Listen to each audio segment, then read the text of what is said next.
Hello, good morning everyone. आज हम आप लोग के लिए जो लेकर के आए हैं वो कंपनी अकाउंट्स के बारे में है।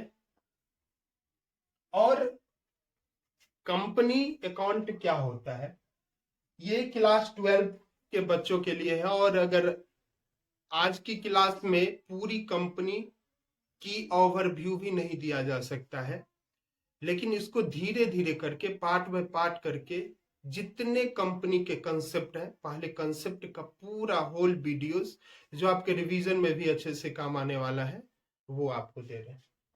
कंपनी, एक company is an artificial person. Company क्या होता है? एक आर्टिफिशियल पर्सन होता है, कृत्रिम व्यक्ति होता है। यानी कंपनी एक व्यक्ति ही है, उसे व्यक्ति के व्यू से ही ट्रीट किया जाता है। तो company is a artificial person who made by you also, जो आपके द्वारा भी बनाया जा सकता है, कोई भी बना सकता है। तो company is an organisation formed by an association of person, या यह एक संस्था के रूप में जाना जाता है और जो फॉर्म किया जाता है एसोसिएशन ऑफ पर्सन, यानी कि बहुत सारे पर्सन मिलकर भी इसको एक संस्था के रूप में फॉर्म कर सकते हैं through a process of law. और इसको फॉर्म करने के लिए लॉ का जो प्रोसेस होता है, लॉ के माध्यम से ही किया जा सकता है for undertaking a joint venture. यानी कि बहुत सारे जो कंपनी होते हैं वो ज्वाइंट वेंचर के रूप में रजिस्टर्ड होते हैं, संयुक्त रूप से बोलते हैं उसका, संयुक्त उपक्रम उस रूप में। तो कंपनी एक्चुअली में होता क्या है? तो कंपनी एक आर्टिफिशियल पर्सन है जो कि इनविजिबल है और इंटेंजिबल है। यानी कि यह एक अदृश्य होता है, दृश्य नहीं होता है। क्रिएटेड बाय लॉ, इसे हम लॉ के द्वारा क्रिएट करते हैं। और ये indoor perpetual succession with a common seal. और कंपनी को क्रिएशन करने के लिए एक कॉमन सील जो कि हैविंग अ डिस्टेंट एंटिटी, जिसका विभिन्न प्रकार का ऑब्जेक्ट होता है, डिस्टेंट एंटिटी के साथ में सेपरेटेड फ्रॉम द मेंबर्स, जो कि मेंबर से ये सेपरेट रहता है, इसका अलग लाइबिलिटीज होता है। कंपोजिंग इट, इसे कंपोज किया जाता है यूजुअली विथ लिमिटेड लाइबिलिटी। और लिमिटेड लाइबिलिटी यानी कि एक सीमित दायित्व के साथ। कंपनी कई प्रकार के होते हैं। कंपनी के डिफिनीशन के तौर पे बस आप यही जानिए, और आपको ये जानना जरूरी है कि company is artificial person who can compose bye a person also. One man company भी होता है, इसलिए एक आदमी भी कोई कंपनी को क्रिएशन कर सकता है, लेकिन यह परपीचुअल सक्सेशन से होता है। और कॉमन सील कंपनी का जो होता है उसके थ्रू जो रूल है, जो कि हम लोगों ने कंपनीज एक्ट 2013 अभी पढ़ना है। ओल्ड लेवल में ये 1956 हुआ करता था, और इसके थ्रू जो भी सारे कंसेप्ट आएंगे वही आप लोग अभी देखिए। अब जो आप लोग को समझना है इस स्लाइड में, company registered under company act 2013। Company का रजिस्ट्रेशन कंपनी एक्ट 2013 बना हुआ है, उसके माध्यम से होता है। और मुख्य रूप से कंपनी लिमिटेड बाय शेयर या गारंटी, कंपनी को शेयर से या फिर गारंटी से ये लिमिटेड होता है। लेकिन एक अनलिमिटेड कंपनी होता है। What is unlimited company? तो जनरली यू शुड नो, आपको ये समझना चाहिए कि unlimited company is a kind of hybrid company. यह एक हाइब्रिड कंपनी होती है, लेकिन इसके जो शेयर होल्डर्स होते हैं या जो इसके जो ऑनर्स होते हैं, शेयर होल्डर बोलिए या फिर जो इसके डायरेक्टर्स बोलिए, उनको मतलब इनकी लाइबिलिटी अनलिमिटेड होती है, इनकी लाइबिलिटी कोई फिक्स नहीं होती है, इसलिए इसे अनलिमिटेड कंपनी बोला जाता है। इसके बाद private company. What is private company? Private company, you can also form a company, आप भी एक कंपनी खोल सकते हो। तो प्राइवेट कंपनी एक ऐसी कंपनी होती है जो कोई भी खोल सकता है, निजी व्यक्ति कोई भी।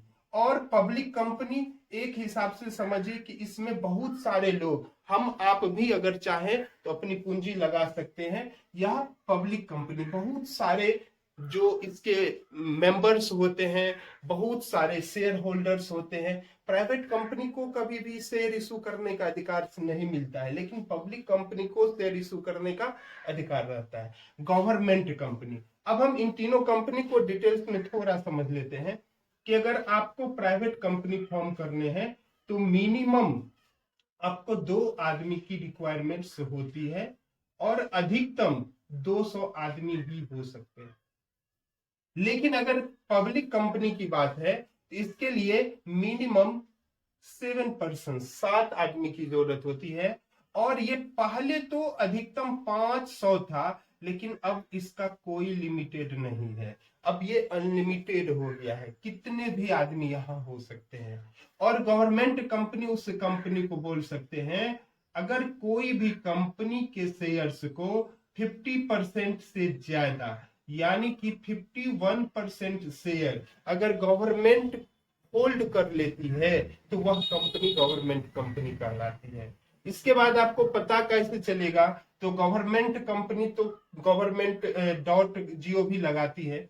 और जो प्राइवेट कंपनियां होते हैं, ये ऐसी प्राइवेट कंपनियां जो जिसके एंड में आप एलटीडी शब्द देखोगे, एलटीडी शब्द आप पब्लिक कंपनी के अंत में भी देखोगे। तो ये एलटीडी शब्द तो दोनों ही कंपनी के अंत में रहते हैं, लेकिन जो प्राइवेट कंपनी होगा उसके अंत में आप पीवीटी और डॉट लिमिटेड भी देखोगे, यानी कि प्राइवेट लिमिटेड। और जो सार्वजनिक कंपनी होगा, वो जो पब्लिक कंपनी होंगे, वो केवल लिमिटेड शब्द को लगाएंगे। इसमें हर कोई अपना शेयर खरीद सकता है, लेकिन पब्लिक कंपनी निजी होता है, कोई व्यक्ति चाहे तो खोल सकता है। और इसके अलावा भी एक वन मैन कंपनी होता है। वन मैन कंपनी की एक व्यक्ति ही चाहे तो वो कंपनी खोल सकता है, एक ही ऑनर इसमें होंगे, तो वो वन मैन कंपनी होता है।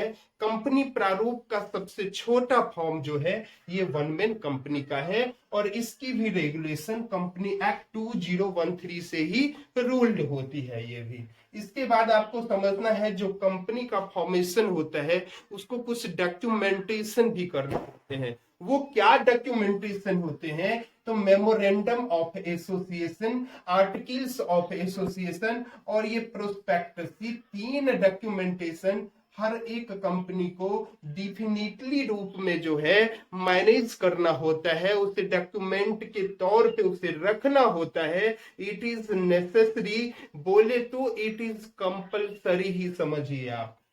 देखिए, मेमोरेंडम ऑफ एसोसिएशन होता क्या है, it represent charter of company, it is a legal document. क्या होता है, लीगल, संवैधानिक रूप से यह एक दस्तावेज होता है। प्रिपेयर ड्यूरिंग फॉर्मेशन, जब कंपनी का फॉर्मेशन किया जाता है तो इसको प्रिपेयर करना अवश्य जरूरी होता है। And registration process of a company, जब किसी कंपनी का रजिस्ट्रेशन प्रोसेस होता है तो ये डॉक्यूमेंटेशन निश्चित रूप से बनाना चाहिए होता है। Articles of association, it represents to a document, ये ऐसे डॉक्यूमेंट को रिप्रेजेंट करता है that includes all the rules and norm drafted by the company. जितने भी रूल्स हैं, जितने भी नॉर्म्स हैं, ये सारे इस डॉक्यूमेंटेशन में मिलेगा। और जो कंपनी की बेसिक इंफॉर्मेशन से है वो सारे आपको मेमोरेंडम ऑफ एसोसिएशन में मिलता है। और एक होता है प्रोस्पेक्टस, ये क्या होता है, it is a formed legal document, यह भी एक लीगल डॉक्यूमेंट है। डिजाइन टू प्रोवाइड इंफॉर्मेशन, ये डिजाइन किया जाता है इंफॉर्मेशन पब्लिक को देने के लिए। कब, तो जनरली जब शेयर इशू किया जाता है। And information and full details, उसकी पूरी विवरण देने के लिए। अबाउट, किस संबंध में, तो एन इन्वेस्टमेंट ऑफरिंग, अगर आप पब्लिक को इन्वेस्टमेंट करने का ऑफर करते हो तो ये दिया जाता है। For sale to the public, जब आप पब्लिक में अपनी शेयर को इशू करेंगे। तो अब आपको हम बताते हैं कि ये क्या होते हैं शेयर कैपिटल्स। कैसे कोई कंपनी अगर फॉर्म करती है, मान लीजिए कंपनी क्या है कि मेरे पास ना 10 लाख रुपया है और मैं चाहता हूं कि मेरी कंपनी ऐसी हो कि 50 लाख रुपए का कम से कम उसमें जो है सो मिनिमम पूंजी लगे, लेकिन मेरे पास 10 लाख रुपए ही है। तो क्या मैं कंपनी स्टार्ट नहीं कर सकता हूँ? बिल्कुल कर सकते हैं आप। वो पब्लिक कंपनी के अंदर जो रजिस्ट्रेशन होता है, तो उसमें क्या होता है कि जो मेंबर कम से कम 7 वैसे चाहिए होते हैं, 7 मेंबर्स मिलके आप इस कंपनी का रजिस्ट्रेशन करवा सकते हैं। और आप लोगों के बीच में ऑफर्स करके छोटे छोटे टुकड़ों में जब कंपनी की जो कैपिटल्स होते हैं उसको डिवाइड कर दिया जाता है, लोग उसको परचेज करते हैं, उससे जो पैसा आता है वही शेयर कैपिटल। अब हम आप लोगों को बताने जा रहे हैं share capital. What is share capital? तो share capital of a company is money subscribed by the shareholder. जब आप जनता के बीच में शेयर इशू करते हैं अपनी कंपनी का, और अगर जनता के द्वारा सब्सक्राइब कर लिया जाता है, subscribe bye the share holder, जो शेयर ले लेते हैं उसे ही शेयर होल्डर्स बोला जाता है। For the purpose of company, अगर कंपनी के पर्पस से अगर वो शेयर इशू किया गया है और अगर वो शेयर होल्डर के द्वारा सब्सक्राइब कर लिया गया है और उससे जो पूंजी आती है उसे ही हम लोग शेयर कैपिटल बोलते हैं। And it is also called ownership capital, इसे ऑनरशिप कैपिटल भी बोला जाता है। Share capital can not be return, share capital को कभी रिटर्न नहीं किया जा सकता है। कब तक? तो during the life of the company, जब तक कंपनी लाइफ टाइम है, यानी कि जब तक कंपनी का अस्तित्व एंड न हो जाए तब तक ये वापस नहीं किया जाता है। अगर और कोई चाहेगा भी नहीं कि कंपनी का अस्तित्व ही एंड हो जाए, तो ये बात होता है। शेयर कैपिटल मुख्यतः कई प्रकार में बांटे हैं और अभी कैपिटल का बहुत सारे प्रकार को आगे हम पढ़ने वाले हैं। सबसे पहले हम लोग समझते हैं ऑथोराइज्ड कैपिटल, ये क्या होता है? तो it is the maximum limit होता है, maximum limit which a company can issue share. जब कंपनी का फॉर्मेशन होता है, और हम लोगों ने जो 3 डॉक्यूमेंटेशन पढ़ा है, article of association, memorandum of association और प्रोस्पेक्टस, तो प्रोस्पेक्टस में जो ये इशू करने का नोटिस डालेगा, ये कैसे डालेगा? तो अकॉर्डिंग टू जो इन्होंने मेमोरेंडम ऑफ एसोसिएशन और आर्टिकल ऑफ एसोसिएशन में जो मैक्सिमम लिमिट इनका बियॉन्ड है, उससे ज्यादा ये नहीं कर सकते हैं। तो ये मैक्सिमम लिमिट होता है ऑथोराइज्ड कैपिटल। और जो इश्यूड कैपिटल होता है, it is a part of authorise capital. उसी ऑथोराइज कैपिटल में से कुछ भाग जो है जनता के बीच में जो है प्रार्थित किए जाते हैं, इश्यूड किए जाते हैं, इसलिए उसे इश्यूड कैपिटल बोला जाता है। और जो पब्लिक के द्वारा एक्सेप्ट कर लिया जाता है उसे आप सब्सक्राइब्ड कैपिटल बोलते हैं। और सब्सक्राइब कैपिटल क्या होते हैं? तो ये फुल्ली पेड भी हो सकते हैं, पहला नंबर की सब्सक्राइब्ड भी है और फुल्ली पेड अप भी है, उन्होंने पूरा भुगतान भी कर दिए हैं। एक ऐसा भी होता है कि सब्सक्राइब किए लेकिन उन्होंने फुल्ली पेड अप नहीं किए हैं। और आगे हम देखते हैं और भी कैपिटल्स के प्रकार।